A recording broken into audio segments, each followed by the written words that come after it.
Google উড়ে চলে গেলে কিভাবে আনবে সেই ভিডিও। ভিডিওটি দেখার আগে এখানে ভালোভাবে লক্ষ্য করুন, লক্ষ্য করে একটি লাইক দিয়ে দিন, লাইক দিয়ে দেবেন, এখান থেকে একটি লাইক দিয়ে দেবেন এবং সাবস্ক্রাইব বাটনে মেরে প্রেস করে দেবেন।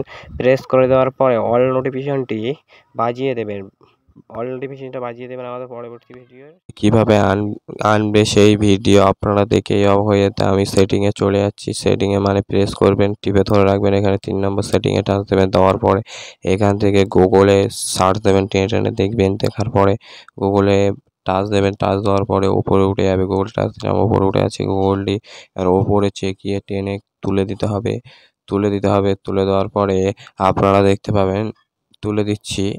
তুলে দেওয়ার পরে ডিলিট ওখানে চেপে ধরতে হবে। হওয়ার পরে চেপে ধরার পরে ডিলিট আইকন হবে, ডিলিট করে দেবেন। ডিলিট করে দেওয়ার পর আর এখান থেকে আপনারা আমার মানে তোমার মোবাইলে যেটি থাকবে সেটি ওপরে তুলে দেবেন। ওপরে তুলে দেওয়ার পরে সেটিং আইকনে চলে যাবেন। সেটিং আইকনে ভিডিও টুলসের পরে যেটি আছে ওটি টাচ দেবেন। ওই দেখাচ্ছি, আপনারা দেখে দেখে ঠিক চার্জ দেবেন। দেওয়ার